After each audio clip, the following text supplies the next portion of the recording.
Good morning students. आज हम बात करेंगे हमारे नेक्स्ट चैप्टर प्रत्यास्थता इलास्टिसिटी की। ठीक है ना। दो चैप्टर हमारे कंप्लीट हो गए थे। भौतिक जगत पहला चैप्टर हो गया था, दूसरा मात्रक और विमाएं हो गया था। अब नेक्स्ट चैप्टर है, ये किताब का 8वें नंबर का चैप्टर है। ठीक है ना। वैसे हमारा तीसरा चैप्टर होगा प्रत्यास्थता इलास्टिसिटी। तो चैप्टर तो मैं तीसरे डाल देता हूँ, हमारा तीसरा नंबर में चल रहा है प्रत्यास्थता इलास्टिसिटी। प्रत्यास्थता इलास्टिसिटी इधर सुनना। इसकी पीडीएफ आपको मिल जाएगी, तो आपको केवल काम आपका सुनने का है। आपका काम केवल सुनने का है। इसकी पीडीएफ आपको मिल जाएगी, तो आप मेरी बात को बस ध्यान से सुने। सबसे पहली बात है प्रत्यास्थता क्या होती है। प्रत्यास्थता होता क्या है, इधर सुनना। इलास्टिसिटी क्या होता है। यदि किसी वस्तु पर बाह्य बल लगाया जाएगा, वस्तु पर बाह्य बल लगाएंगे तो उसके आकार और आकृति में क्या होगा, परिवर्तन होगा। और यदि बाह्य बल हटा लेने पर, भाई बाह्य बल लगाएंगे तो उसके आकार और आकृति में क्या होगा, वस्तु के परिवर्तन होगा। और बाह्य बल यदि हटा लिया जाए, बाह्य बल हटा लेने पर यदि वस्तु अपनी प्रारंभिक अवस्था में लौट कर आ जाए, ठीक है ना, बल लगाने पर तो उसके आकार और आकृति में परिवर्तन होगा। और यदि बल हटा लेने पर वस्तु अपनी प्रारंभिक अवस्था में लौट कर आ जाए, तो वस्तु के इस गुण को बोलते हैं प्रत्यास्थता। और ऐसी वस्तुएं कहलाती हैं प्रत्यास्थ वस्तुएं। ठीक है ना। मैंने क्या कहा है कि किसी भी वस्तु पर बाह्य बल लगाने पर उसके आकार और आकृति में परिवर्तन होता है। और यदि बाह्य बल हटा लिया जाए, लगाया, आकार में परिवर्तन हो गया, और मैंने बाह्य बल हटा लिया, और बाह्य बल हटा लेने के बाद वस्तु पुनः अपनी प्रारंभिक अवस्था में आ जाए जैसी पहले थी, तो वस्तुओं के इस गुण को बोलते हैं प्रत्यास्थता। और ऐसी वस्तुएं क्या कहलाती हैं, प्रत्यास्थ वस्तुएं कहलाती हैं। यानी कि बल लगाया तो आकार में परिवर्तन हो गया, और बल हटा लेने पर वापस अपने पुनः आकार में आ जाए, तो ऐसी वस्तुएं प्रत्यास्थ वस्तुएं कहलाती हैं। और वस्तुओं का यह गुण क्या कहलाता है, प्रत्यास्थता कहलाता है। अब दो प्रकार की वस्तुएं होती हैं। पहली होती है पूर्ण प्रत्यास्थ वस्तु, और एक होती है पूर्ण प्लास्टिक वस्तुएं। दोनों की परिभाषा देखेंगे। पूर्ण प्रत्यास्थ वस्तु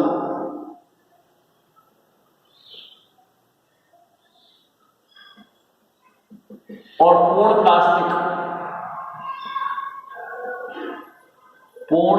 वस्तु। पूर्ण प्रत्यास्थ वस्तु क्या होती है, यदि किसी वस्तु पर से बाह्य बल हटा लेने पर, बाह्य बल हटा लिया, और बाह्य बल हटा लेने पर यदि वस्तु पूर्णतः अपनी प्रारंभिक अवस्था में आ जाए, जैसे पहले थी ना, पूर्णतः अपनी प्रारंभिक अवस्था में आ जाए, तो ऐसी वस्तु कहलाती है पूर्ण प्रत्यास्थ वस्तु। वस्तु पर से यदि बाह्य बल हटा लेने पर वस्तु पूर्णतः अपनी प्रारंभिक अवस्था में आ जाए, किसमें आ जाए, पूर्णतः अपनी प्रारंभिक अवस्था में आ जाए, तो ऐसी वस्तुएं पूर्ण प्रत्यास्थ वस्तुएं कहलाती हैं। जैसे क्वार्ट्ज, इसका एग्जाम्पल है क्वार्ट्ज। कांच की तरह होता है क्वार्ट्ज या हाथी दांत, ये इसके एग्जाम्पल है। मैंने कहा यदि वस्तु पर से बाह्य बल हटा लेने पर वस्तु पूर्णतः अपनी प्रारंभिक अवस्था में आ जाए, तो वो वस्तु क्या कहलाती है, पूर्ण प्रत्यास्थ वस्तु कहलाती है। ठीक है ना।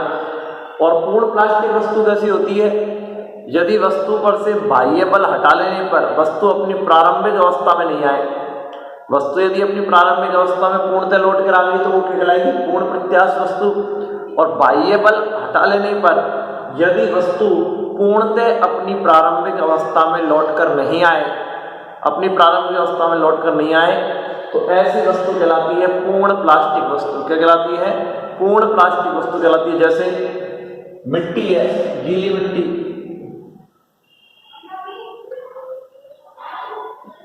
गीली मिट्टी है, मोम है, मिट्टी है, मिट्टी को तुमने यूं दबा दिया तो इस आकार की हो गई, और अब हाथ छोड़ दो तो अपनी प्रारंभिक रूप में आ जाएगी या नहीं आएगी, मोम है, मोम को तुमने दबा दिया तो मुट्ठी का आकार ले लिया, और यदि बल हटा लिया तो अपने प्रारंभिक अवस्था में आ जाएगा कि नहीं आएगा। तो ये वस्तुएं कहलाती हैं पूर्ण प्लास्टिक वस्तुएं। जो बल हटा लेने पर अपनी प्रारंभिक अवस्था में आ जाए वो तो पूर्ण प्रत्यास्थ होती हैं, और जो नहीं आए वो क्या कहलाती है, पूर्ण प्लास्टिक। अब एक बात और आती है प्रत्यास्थ सीमा, एक बात इसके अंदर आती है प्रत्यास्थ सीमा। इधर सुनना, प्रत्यास्थ सीमा क्या होती है, वह अधिकतम सीमा जिसके बाद वस्तु पर से बल हटा लेने पर भी वस्तु अपनी प्रारंभिक अवस्था में लौटकर कभी नहीं आती। यानी कि एक सीमा ऐसी है जिसके बाद तुमने वस्तु पर से यदि बाह्य बल हटा भी लिया तो भी वस्तु अपनी प्रारंभिक अवस्था में कभी लौटकर नहीं आएगी।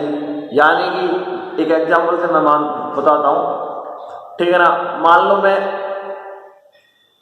4 थप्पड़ खा सकता हूं, ठीक है ना, तो 4 थप्पड़ खाऊंगा जब तक तो कोई दिक्कत नहीं है। यदि 5वां मार दिया फिर मैं सहन कर लिया, 6वां मार दिया, 7वां मार दिया, मान लो 11वां मार दिया तो मैं मर ही जाऊंगा, फिर मैं वापस आऊंगा कि लौट के नहीं आऊंगा, ठीक है ना।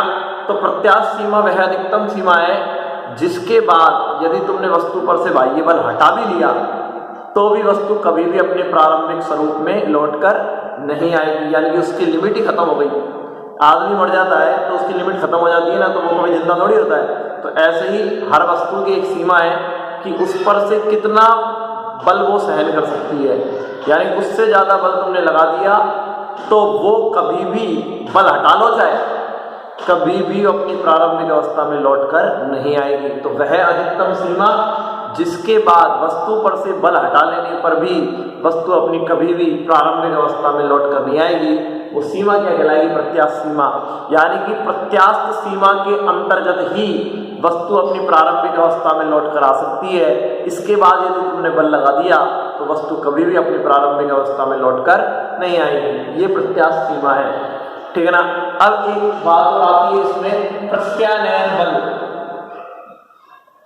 प्रत्यानयन बल, प्रत्यानयन बल क्या होता है, इधर सुनना। हमने कहा वस्तु पर बाह्य बल लगाते हैं तो वस्तु के आकार और आकृति में परिवर्तन होता है, और बाह्य बल हटा लेने पर वस्तु अपनी प्रारंभिक अवस्था में यदि लौट कर आ रही है तो बाह्य बल लगाया, और बाह्य बल लगाने पर वस्तु के आकार और आकृति में परिवर्तन हुआ, वो तो समझ में आया। बल लगाया तो आकार और आकृति में परिवर्तन हुआ। जब मैंने बल हटा लिया तो वो अपनी प्रारंभिक अवस्था में आ रही है, तो प्रारंभिक अवस्था में कोई ना कोई बल तो उसको ला रहा होगा ना प्रारंभिक अवस्था में। तो प्रत्यानयन बल वह बल है जो वस्तु को अपनी प्रारंभिक अवस्था में लाने का प्रयास करता है। भाई बाह्य बल लगाया तो उसके आकार में परिवर्तन हुआ, और बल हटा लेने पर वो अपनी प्रारंभिक अवस्था में आ रही है।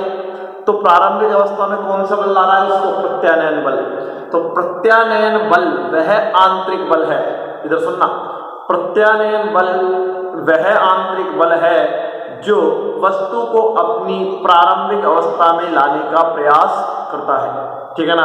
आंतरिक बल है, बाह्य बल से तो उसके आकार में परिवर्तन हुआ, और बल हटा लेने पर वो अपनी प्रारंभिक अवस्था में आ रही है। तो प्रारंभिक अवस्था में कौन ला रहा है उसको, प्रत्यानयन बल। तो प्रत्यानयन बल वह आंतरिक बल है जो कि वस्तु को अपनी प्रारंभिक अवस्था में लाने का प्रयास करता है। प्रत्यानयन बल होता है जो बाह्य बल के विपरीत दिशा में लगेगा। अरे बाह्य बल तो इसको आकार में परिवर्तन करेगा, और आंतरिक बल होगा वो उसको पुनः अपनी प्रारंभिक स्थिति में लाएगा। तो ये आंतरिक बल है, ठीक है। अब सबसे पहला टॉपिक आता है इसमें प्रतिबल। क्या आता है, प्रतिबल आता है सबसे पहला टॉपिक, प्रतिबल। इधर सुनना, प्रतिबल क्या होता है, किसी वस्तु के एकांक अनुप्रस्थ काट क्षेत्रफल पर, अनुप्रस्थ काट क्षेत्रफल होता है ये वाला हिस्सा, ये वाला, किसी वस्तु के एकांक काट क्षेत्रफल पर लगने वाले बल को प्रतिबल कहा जाता है। तो इधर सुनना, प्रतिबल हो जाएगा बल बटे क्षेत्रफल। अरे बल बटे क्षेत्रफल ही तो होगा, बल बटे क्षेत्रफल हो गया F बटे E। मैंने क्या कहा है, किसी वस्तु के एकांक फिजिक्स में किसी की भी परिभाषा देते हैं तो इस नीचे वाली चीज को एक कर देते हैं। नीचे वाली चीज को क्या कर देते हैं? एक। किसी वस्तु के एकांक काट क्षेत्रफल पर लगने वाले बाह्य बल को, ये बल है बाह्य बल, वस्तु के एकांक क्षेत्रफल पर लगने वाले बाह्य बल को क्या बोलते हैं? प्रतिबल बोलते हैं। इसको एक कर दिया। वस्तु के एकांक क्षेत्रफल पर लगने वाले बाह्य बल को ही क्या बोलते हैं? प्रतिबल बोलते हैं। तो प्रतिबल हो गया बल बटा क्षेत्रफल, बल होता है F, क्षेत्रफल हो गया 1, तो ये इसका फॉर्मूला आ गया। और प्रतिबल का मात्रक क्या आ गया? मात्रक, बल का मात्रक होता है न्यूटन N और क्षेत्रफल का होता है मीटर स्क्वायर। तो इसका मात्रक हो गया न्यूटन बटा मीटर स्क्वायर। इसका विमीय सूत्र क्या आ गया? विमीय सूत्र में आपको पहले निकालना बता चुका हूं। विमीय सूत्र आ गया, बल का होता है कितना? m1 L1 T-2। ये तो बल का हो गया। बल F बराबर ma होता है ना, m का तो ये हो गया, a का मीटर पर सेकंड स्क्वायर से ये हो गया। और क्षेत्रफल किसमें होता है? मीटर स्क्वायर में, मतलब L2, क्षेत्रफल मीटर स्क्वायर में। तो इसका विमीय सूत्र आ गया m1 L-1, ऊपर जाएगा तो माइनस के 2 हो जाएगा, तो माइनस के 1 माइनस के 2। तो ये प्रतिबल का विमीय सूत्र आ गया। प्रतिबल का विमीय सूत्र आपको निकालना आना चाहिए, मैंने बहुत सारे निकलवाए थे, आपसे पहले आ गया ये। वस्तु के एकांक क्षेत्रफल पर लगने वाले बाह्य बल को प्रतिबल कहा जाता है।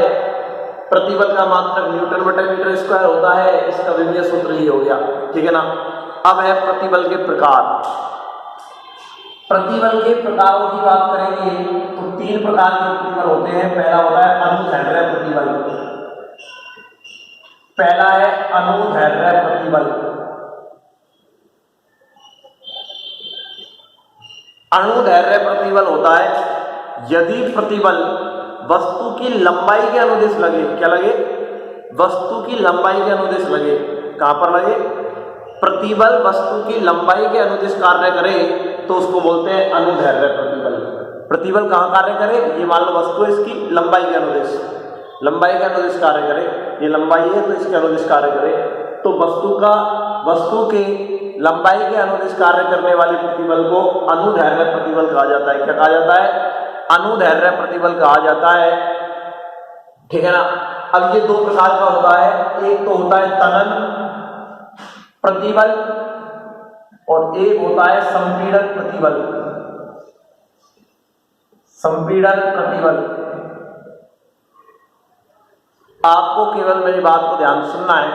एक होता है तनन प्रतिबल और एक होता है संपीड़न प्रतिबल। तनन प्रतिबल क्या होता है? यदि प्रतिबल लगाने पर वस्तु की लंबाई में वृद्धि हो रही है तो उसको बोलते हैं तनन प्रतिबल। मैंने कहा अनुदैर्ध्य प्रतिबल कहाँ कार्य करता है? लंबाई के अनुदिश। और बल लगाने पर वस्तु की लंबाई में वृद्धि हो रही है तब तो वो कहलाएगा तनन प्रतिबल। और बल लगाने पर यदि लंबाई में कमी हो रही है तो उसको बोलेंगे संपीड़न। संपीड़न मतलब कमी होना। यदि प्रतिबल लंबाई के अनुदिश कार्य करे तो उसको बोलते हैं अनुदैर्ध्य प्रतिबल। ये 2 प्रकार के होते हैं, तनन प्रतिबल और संपीड़न प्रतिबल, ठीक है ना। तनन प्रतिबल यानी कि यदि बल लगाने पर वस्तु की लंबाई में वृद्धि हो तो वो तनन प्रतिबल, और यदि बल लगाने पर यदि लंबाई में कमी हो तो उसको बोलते हैं संपीड़न प्रतिबल कहते हैं, ठीक है ना। दूसरा है ये अनुदैर्ध्य प्रतिबल, किसमें लगता है? ठोसों में लगता है। किसमें लगता है?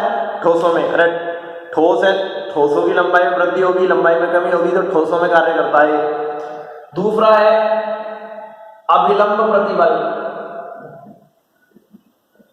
अभिलंब प्रतिबल, और अभिलंब प्रतिबल क्या कहता है? यदि प्रतिबल, ये मान लेते हैं वस्तु है कोई भी, यही वस्तु मान लो, वस्तु की अभिलंबवत दिशा में लगे ऐसे ऐसे, ये अभिलंबवत, ये ऐसे और ये ऐसे। यदि प्रतिबल वस्तु की अभिलंबवत दिशा में लगे और अभिलंबवत दिशा में लगेगा तो उसके आयतन में परिवर्तन होगा। ये पूरा आयतन हो जाएगा और ये पूरा क्या हो जाएगा? इसका आयतन हो जाएगा। तो आयतन परिवर्तन होगा ना इससे, तो वस्तु की अभिलंबवत दिशा में चाहे ऐसे लगे चाहे ऐसे लगे तो इसके आयतन में कमी हो जाएगी या वृद्धि हो जाएगी। तो यदि प्रतिबल वस्तु की अभिलंबवत दिशा में लगे, कैसे लगे? अभिलंबवत दिशा में, नाम से स्पष्ट है अभिलंब प्रतिबल। यदि प्रतिबल वस्तु की अभिलंबवत दिशा में लगे तो वो क्या कहलाता है, अभिलंब प्रतिबल कहलाता है, ठीक है ना। ऐसा द्रवों में होता है, द्रवों का ही तो आयतन होता है, कम ज्यादा हो जाएगा, ठीक है ना, द्रवों में ऐसा लगता है। तो अभिलंब प्रतिबल क्या होता है, ये तो लंबाई के अनुदिश लगता है और ये कहाँ लगता है, अभिलंबवत दिशा में लगता है, वस्तु की अभिलंबवत दिशा में लगता है। तीसरा है अपरूपण या स्पर्शीय प्रतिबल। अपरूपण या स्पर्शीय प्रतिबल होता है यदि प्रतिबल वस्तु की स्पर्श रेखीय दिशा, ये वस्तु है उसकी स्पर्श रेखीय दिशा, ये स्पर्श रेखीय दिशा है, ठीक है ना, नाम से स्पष्ट है अपरूपण या स्पर्शीय। यदि प्रतिबल वस्तु की स्पर्श रेखीय दिशा के अनुदिश लगे, कहाँ लगे, स्पर्श रेखीय दिशा के अनुदिश लगे तो उसको बोलते हैं अपरूपण या स्पर्शीय प्रतिबल। तो मैंने आपको 3 प्रकार के प्रतिबल बताए हैं। एक तो अनुदैर्ध्य प्रतिबल जो कि वस्तु की लंबाई के अनुदिश लग रहा है, जो कि 2 प्रकार का है, तनन और संपीड़न। तनन में तो लंबाई में वृद्धि होती है, संपीड़न में लंबाई में कमी होती है। दूसरा है अभिलंब प्रतिबल, यदि प्रतिबल वस्तु की अभिलंबवत दिशा में लगे तो उसे अभिलंब प्रतिबल कहते हैं। अपरूपण या स्पर्शीय प्रतिबल, यदि प्रतिबल वस्तु की स्पर्श रेखीय दिशा के अनुदिश लगे तो उसको क्या बोलते हैं, अपरूपण या स्पर्शीय प्रतिबल बोलते हैं। ये प्रतिबल के प्रकार हो गए। जिस प्रकार से प्रतिबल है, यानी कि बल लगेगा, और बल लगेगा तो वस्तु के आकार और आकृति में परिवर्तन होगा। तो 3 प्रकार के प्रतिबल हैं। तो वस्तु पर बाह्य बल लगाने से क्या उत्पन्न होगा, विकृति। क्या उत्पन्न होगी, विकृति तो उत्पन्न होगी भाई, आकार में परिवर्तन होगा तो विकृति उत्पन्न होगी, उसको विकृति तो बोलते हैं। तो 3 प्रकार के बल हैं, तो 3 प्रकार की विकृति उत्पन्न होगी, जिसकी बात हम अगले क्लास में करेंगे। तो 3 प्रकार के प्रतिबल हैं, उससे कितने प्रकार की विकृति आएगी, 3 प्रकार की। अरे बल लगाने पर मैंने कहा आकार में परिवर्तन होता है, तो आकार में परिवर्तन 3 प्रकार के प्रतिबल है, तो 3 प्रकार से ही तो हो सकता है आकार में परिवर्तन। तो आकार में परिवर्तन या विकृति उत्पन्न होगी, तो उन विकृतियों के बारे में हम नेक्स्ट क्लास में पढ़ेंगे। 3 प्रकार के प्रतिबल है, तो 3 प्रकार की ही क्या उत्पन्न होती है, विकृति उत्पन्न होती है, ठीक है ना, वो हम नेक्स्ट क्लास में देखेंगे। तो आज के लिए इतना ही काफ़ी, कल हम पढ़ेंगे। तो इसकी PDF आपको मिल जाएगी, ठीक है ना, PDF में से आप काम नोट कर लेंगे, उसको पढ़ेंगे। तो कल हम बात करेंगे विकृति और हुक के नियम की, ठीक है ना। धन्यवाद।